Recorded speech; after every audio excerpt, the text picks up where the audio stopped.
Awesome. Nice to meet you. I'm Reid. Nice to meet you. I am representing Riley Winters, and he is just asking me to follow up on an age discriminant suit that he thought possibly ended his term or ended his career. So why don't you just go ahead and tell me a little bit about yourself and your history, and then we'll dive right in. Okay. Well, I'm 25 years old and I was born in 1978.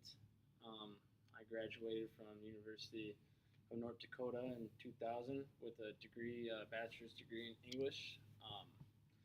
That turned into a job with a company based in Philadelphia, Culture Journalism Magazine. After I won an award for like a nationwide award, best culture writer. My chief editor there was Frances Leo, and I worked there for a while until 2011. She got a job with TVD as a chief editor, and she liked me so much that she wanted me to be their assistant chief or assistant editor over at TVD. So that was a dream come true for me. And then I was in charge for their music group, so I would look at all the articles that they would write about, like music celebrities and music websites and stuff like that. This was at TBD. Mm-hmm. Oh, okay. So you were well on your way to being a well-established chief and editor, correct? Mm-hmm. You know, you said you won a couple awards. Right. How long did you spend at the firm or the company in Philadelphia? Just a couple of years. Just a handful of years, and then once Frances, what did you say, Frances Leo? Mm-hmm. He took a job at TBD, and you followed suit. Mm-hmm. Okay. Can you tell me what type of things you did besides the music industry as an assistant for Frances Leo? What did you do? That's really all I did. I just looked at I was the editor just for the music. Just for the music. Mm-hmm. How long does Frances Leo still work there? No, she was fired once Shaw took over. Okay. How old was she? Or he? She was older, I'd say, like 30s, 40s. But yeah, he just once he took over, he kind of just started getting rid of a bunch of people. And then you replaced her in the chief editing position. Yeah, it was pretty sad. She was an idol to me. I mean, like I was ecstatic that I got the promotion, but I would rather have my mentor and my idol still be working there. Did Sawyer Shaw say why she was terminated or anything along those lines? He just said he wanted fresh, new, creative ideas. Okay. Did she receive any like severance packages or retirement packages? Do you know? I don't even know if he talked to her. Oh, okay. Yeah, he just kind of informed me that I was getting promoted at I think it was a Christmas party or something like that, or the first event he had once he took over. And this was in December 2013, I would assume, or was it the following December 2014? 2014 when he took over. And then that's when Frances Leo was terminated. Mm-hmm. Okay. So why don't we talk a little bit about your interactions with Riley Winters? Can you describe, what he was like as a coworker and a subordinate to you? Oh, he was awesome. Had tons of awards. He was a great writer. He was our senior writer. I mean, to a lot of people, he was TBD. I mean, his articles would make you turn your head and think a lot. And I mean, I looked up to him for sure. He was a legend. And once I got promoted to chief editor, I mean, I was kind of, to be honest, nervous to correct some of his work. But he ended up gaining my respect. You said you were nervous. What do you mean? Like, how were you nervous? That you didn't want to like step on his toes or anything? Or he was just such a high-profile person, and I was the new chief editor. It was just kind of. So when you said you were nervous, were you hesitant to correct his work under Shaw? I was just wondering. I just wasn't sure if he would take me, serious or not, just because I was new. But he's a great person. We weren't friends by any means, but I'd like to say we had a mutual respect for sure. Okay. Yeah, I've met him. He's a terrific guy. Mm-hmm. Let's talk a little bit about the article Turntable. That seems to be some, there's some gray area surrounding that article. What is your opinion on his work on that article? That was my fault. He pitched it to me once he wrote it, and I thought it was at the time. I thought it was a good article. I thought we had a bunch of articles that supported them enough to where I thought one critical article wouldn't be that big of a deal. So I didn't really. I guess I didn't think through it too much, and I let it slide. I thought it would be fine.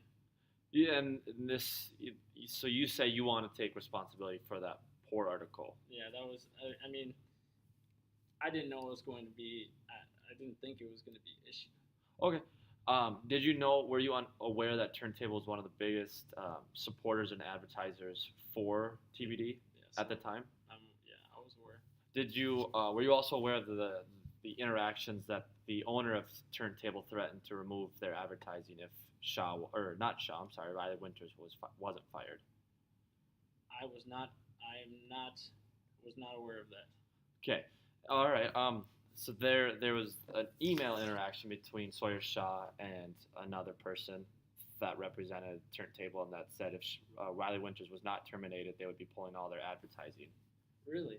Well, that makes sense because when I told, I mean, I don't work there anymore. When I told Shaw I was leaving because my spouse got a job that we couldn't refuse, that required me to leave Midlands. I told him about it, and he was really respectful. He understood, but he told me when I was leaving, he gave me like a pro bono bonus and he kept me on the health insurance even though I wasn't working there. And he said, I'm like, what is this for? He's like, for being such a good soldier with the Riley Winter thing. He's like, I'm sure you'll contact me if her or his lawyers get a hold of you. So it was almost acting that he wanted to show that the company still had loyalty to you, and kind of vice versa, essentially, right? Right. All right, that's interesting. So you said your spouse took a different job, and you left TBD. How many years were you at TBD for? Um, Up until 2016, Okay, so 2016 is when you officially left. March 2016. When was your first year again? Um, 2011. When I 2011. was assistant. And then you got promoted to the editor in chief in 2014. Okay, just trying to establish a little bit of a timeline. So at that time, I'm aware that Shaw drastically reduced staff writers. I think you previously mentioned it. Mm-hmm. Let's talk a little bit about why is the company going in that direction? Well, like I said, when he first had his first meeting, he said he wanted fresh, new ideas, and he said that he wanted to reduce staff, drastically reduce staff. So he took me into. I was talking to him in his office, and he wanted me to give him just kind of an overview of each writer, give him a sample of their work, their how long they've been working, and I asked him how he wanted me to organize the order of people I showed him in, and he said seniority. So I don't know if that was his main thing, but he did point that out. Was Riley Winters was he the longest tenured employee? Was he the highest ranking seniority person? Mm-hmm. Okay. Were you aware that most people over the age of 42 or so had been terminated by this point? Yes. And then do you think that it has anything to do with the progress reports or their types of articles, or was it, in your opinion, was it more age-based? It's hard to say. I don't know. He did emphasize a lot that he wanted fresh ideas and he wanted to use the internet. We switched to internet and we're writing more of trendier articles for younger people. So he said he wanted more something relatable to them. But he did point out the seniority thing once. I mean, I'm not totally sure what his motives were, but it is what it is. So he was definitely wanting to know who had been there the longest and how kind of their reports were doing. Okay. In your opinion, as the editor-in-chief, do you think Riley Winters was considered a successful writer under Sawyer Shaw? I considered him a successful writer. Riley definitely tried hard to adapt and switch to his point of what Sawyer wanted. shorter articles. We used to write 2,000 word articles. That switched to 600 word articles. Each writer used to write one article per week. That switched to three articles a week. Riley didn't at first didn't do that, but over time he started writing more articles, and they're a little bit shorter. Still sound a little intellectual and stuff like that, but he was trying for sure. And I definitely to Sky Martin, I told him that a lot that Riley was trying. And I mean, he didn't really. I guess Sawyer didn't really ever complain, but he did, emphasize that what he wanted, his vision for writing for younger And people. so his vision for TBD was to write for younger people. Mm-hmm. Okay.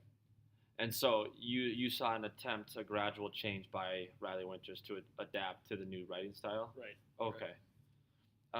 What were some of his pieces that he wrote that were not similar to what he had previously written? I mean, can you have any examples of articles that he wrote?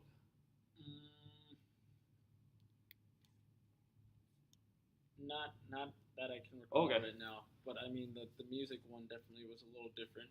I like that article. And that's the turntable one, correct? Mm-hmm. Okay. Let's I also wanted him to do uh, like an article report thing on the top tweets for that month, and he he told me what he wanted to do, and it really didn't really fit what I saw for that article to look like. So I ended up giving the project to another writer. okay. So he was pulled off that assignment. Mm-hmm. Okay. Let's But he did have a good opinion about it. He thought it was more of a factual report, and he didn't think it should have been like that. But even though his opinion was, it was a good opinion. It just he wasn't the right person. Okay. So it wasn't more the fact that he refused to do it, or he tried to write it and it was just bad. He just had a different opinion than Mhm. what you guys wanted. Okay. All right. Let's chat about the interactions between Riley Winters and Sawyer Shaw. I know there's had been several emails and some other different interactions between the two that maybe weren't as good. Can you explain some of their interactions? Sword Shaw and Riley Winter. Winters, yeah. Um, they really actually didn't interact too much. They would say hi every once in a while, but them together. There was one email I think Riley would talked about where it was just where they're wishing her or him a happy birthday or something like that, and he made like a dinosaur reference. Like I don't know if that was trying to make fun of him or not. What Too sure, but he was kind of upset about that. What birthday was it for? Do you know how old he was turning at this point? 50. 50. It was for his 50th birthday. Mm-hmm. And what kind of do you remember the joke that he? Yeah, I know you said dinosaur, but I think it was just something about him being old and saying like, oh, he still has it even though he's 50, or we believe in you, or it was. I guess it was trying to be friendly, but I don't think Riley took it that way. did other younger writers joke along with Yeah, at his expense? they would go along with it for sure, but I mean, it's kind of hard to tell if it bothered him or not. I guess. Was this the only incident that about the age that Sawyer Shaw talked openly kind of joked at Riley Winters' expense? Um, no, people would make remarks a lot during in the building when people were working and stuff like that for sure. So it was a welcome culture in Sawyer Shaw's building that. Yeah, Riley didn't really fit in with most of the workers just because of his age, so he was kind of. And I mean, that's not a problem. You don't have to be friends with your colleagues, but I mean, what can you do? Yeah. Let's chat. So you said birthday cards, and that was an incident. Were you aware of the email or the text messaging strain between another person and Sawyer Shaw that says when he terminated Riley Winters that he traded out a 50-year-old writer for a 36-year-old writer? Were you aware of that? Um, I've heard of that. Yes. What can you make? I mean, how do you explain Sawyer Shaw's actions or his words? Or do you try to interpret those words? For the replacement for Riley. Yeah. What do you think he's trying to mean by saying that type of? Um, I don't. I just think he wanted new people and new ideas. I don't. I mean, that's what he said, but Okay. I wouldn't know. I guess. Okay. Uh, Finally, let's chat a little bit about. Uh, he started to reduce the staff, and he started to go into more online readers as opposed to the paper copy, which in this type of day and age, it's not unheard of. A lot of the paper industry is dying out. What do you think that Riley Winters was refusing to adjust to these new styles, or was he more stuck in his ways that he didn't want to switch, or was he more welcoming to this online? He was definitely from the get go against what Sawyer Shaw wanted to do, and he actually asked me once if I thought he should say something to him, and I told him no because he's kind of set on what he wants to do.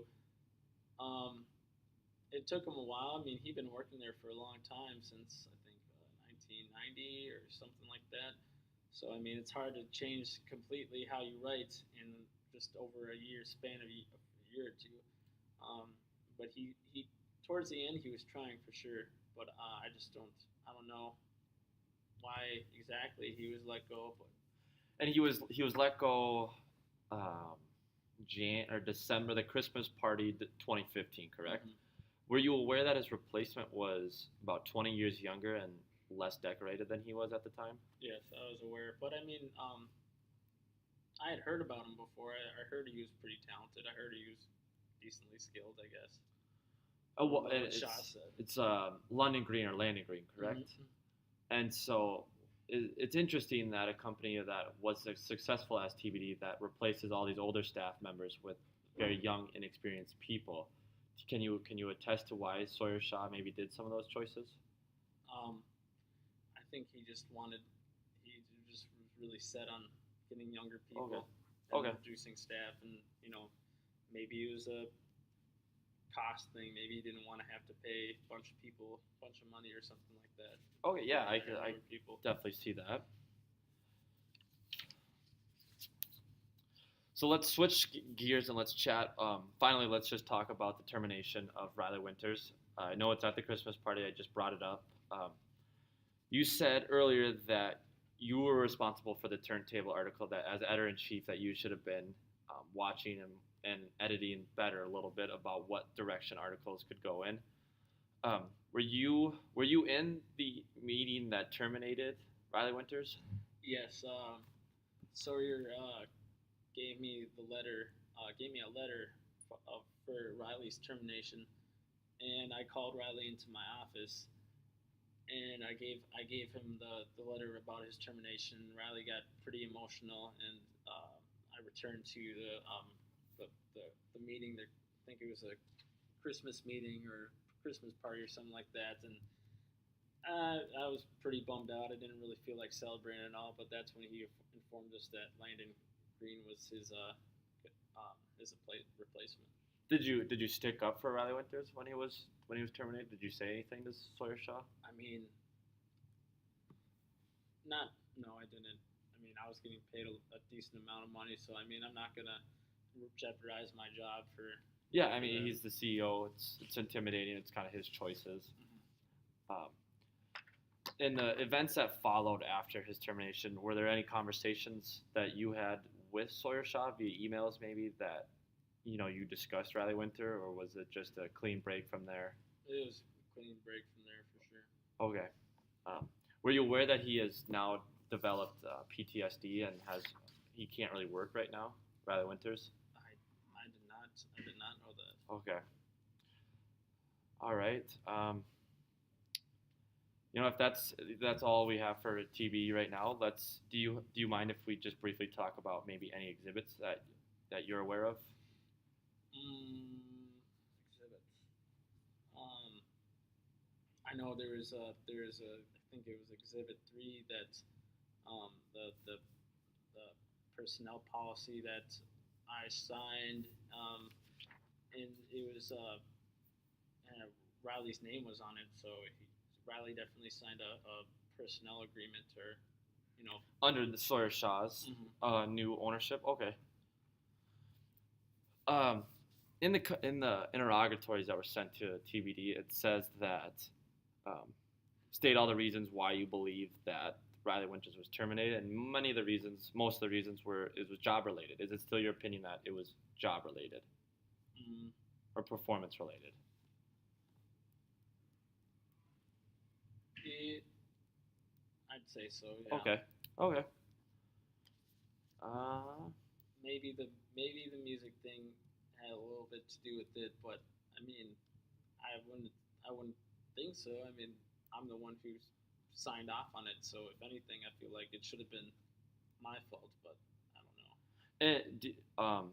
recounting everything, it seems like the only issue was the turntable issue that he actually ever, maybe wrote a subpar article. Are there any other articles that maybe it wasn't good? I know you mentioned the tweets, but it seems one article shouldn't get a person that decorated fired. Correct? Correct. Okay.